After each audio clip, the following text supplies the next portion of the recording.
আমি সন্ময় ব্যানার্জি এই মুহূর্তে রয়েছেন।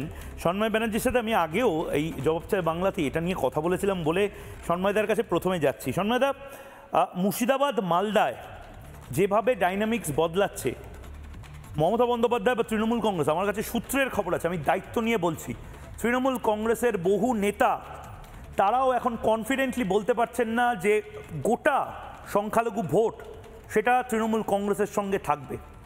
আমরা দেখেছিলাম আইএসএফকে বাচ্চার দল, বাচ্চা পার্টি, এই সমস্ত কিছু বলে তৃণমূল কংগ্রেস একটা সময় কটাক্ষ করেছিল 2021-এ।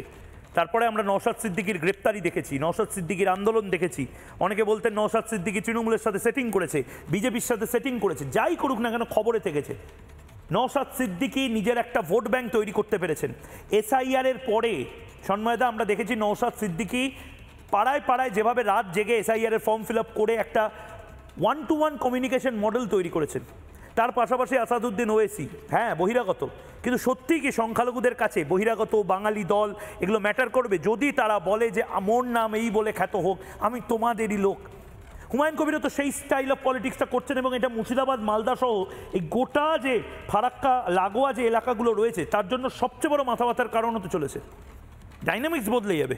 না দেখো ময়ূক, আমি প্রথমেই একটা কথা বলি, আমার কাছে খুব ইন্টারেস্টিং লেগেছে যে 12টা আসন মালদহতে আসাদুদ্দিন ওয়েসির মিম কিন্তু এখন খুব ফুল ফ্লেজের মাঠে নেমে গেছে। তুমি খোঁজ নাও, প্রতিদিন ছোট ছোট পথসভা, পদযাত্রা, যোগদান মেলা, কমিটি তৈরি করা করছে। এবং আমি ইন্টারেস্টিংলি খোঁজ নিচ্ছিলাম যে মালদহর মাটিতে যে পার্টিকুলার বিধানসভাগুলো, 12টা বিধানসভা আছে, তো যে বিধানসভায় 7টা বিধানসভায় তৃণমূল কংগ্রেস ম্যাসিভ মার্জিনে জিতেছে লাস্ট 2021-এর নির্বাচনে, সেই জায়গাগুলো বেসিক্যালি জেতার পেছনে যে মাইনরিটি ভোটটা সাংঘাতিক কাজ করেছে, এটা আসাদুদ্দিন ওয়েসির মিম দল কিন্তু ইতিমধ্যে আইডেন্টিফাই করেছে। যার জন্য তুমি খেয়াল করো, রতুয়া যেখানে 75,000-এর লিড তৃণমূলের, সেখানে মিম কাজ শুরু করেছে। হরিশ্চন্দ্রপুর যেখানে 77,000 লিড, সেখানে কাজ শুরু করেছে। চাঁচল যেখানে 67,000-এর লিড, সেখানে কাজ শুরু করেছে। মানিকচক যেখানে 33,000-এর লিড, সেখানে কাজ শুরু করেছে মিম। মালতীপুর যেখানে 92,000-এর লিড তৃণমূলের, সেইখানে কাজ শুরু করেছে। এবং এর সঙ্গে আরো দুটো ওয়ার্ড, সুজাপুর মানে বিধানসভা, সুজাপুর তৃণমূল কংগ্রেস 1,30,000 ভোটে জিতেছিল। মোথাবাড়ি 56,573 ভোটে জিতেছিল। এই 7টা বিধানসভাকে মিম কিন্তু টার্গেট করেছে। আমি অঙ্ক কষে ভাবছিলাম যে এটা কারণ কি। মার্জিনাল সিট গুলোতে নর্মালি যে কোনো রাজনৈতিক দল পেনিট্রেট করার প্রথম কাজ করে নতুন এই ধরনের রাজনৈতিক দল, কিন্তু তারা যেখানে ম্যাসিভ মার্জিনে তৃণমূল জিতেছে সেইখানে পেনিট্রেট করছে। এর অঙ্কটার পেছনের কারণ হচ্ছে এইসব জায়গায় মাইনরিটি ভোটার একটা ম্যাসিভ, মানে 70 থেকে 80% মাইনরিটি ভোট, ফলত সেই বিধানসভাগুলোতে মিম হাত দিয়েছে। আমি এই প্রসঙ্গে একটু বিহারে চলে যাবো। বিহারে 243টা আসনের মধ্যে এই ডিসিসিভ ফ্যাক্টর হয়ে গিয়েছিল মিম, জনসুরাজ এবং বিএসপি 63টা আসনে, 63। শুধু একা মিম 9টা আসনের ডিসিশন বদলে দিয়েছিল। এর ফল পেয়েছিল এনডিএ জোট। পশ্চিমবঙ্গের ক্ষেত্রে কি হবে? নাও কামিং টু পশ্চিমবঙ্গ, আমি বলছি যে দেখো, হুমায়ুন কবিরকে যদি আমরা তৃণমূলের বিধায়ক ভাবি তাহলে কিন্তু মুশকিল। আমি হুমায়ুনকে দেখবো বাবরের ছেলে হিসেবে। মসজিদকে তিনি ইস্যু করছেন এবং মসজিদ ভাঙিয়ে পরিষ্কার ভাবে বলছেন যে আমি মোল্লা হিসেবে নির্বাচন লড়বো, ওরা হিন্দু হিসেবে লড়বো, আমি 90টা আসনে মোল্লা হিসেবে অল আউট যাও। এর পেছনের অঙ্কটা হচ্ছে মাইনরিটি জনগোষ্ঠী যাদের মমতা বন্দ্যোপাধ্যায় নিরন্তর ঠকাচ্ছেন, নিরন্তর। সাম্প্রতিককালে ওয়াকফের ব্যাপারটাও জানো কিভাবে মমতা বন্দ্যোপাধ্যায় ওয়াকফ মানি না বলে শেষ পর্যন্ত ওয়াকফের ব্যাপারে উমিদ পোর্টালের ব্যাপারে নোটিফিকেশন করেছে। এরা কিন্তু আলটিমেটলি এদের মধ্যে সেন্সিবল যারা মাইনরিটি লোক তারা ভাবছেন, আর ধর্মপ্রাণ গরিব মানুষগুলো এদের কিন্তু মসজিদ রাজনীতি ভাবিত করেছে। তার রেজাল্ট আমরা দেখেছি, NH-12 অবরুদ্ধ হয়ে যাওয়া হুমায়ুনের ক্ষেত্রে।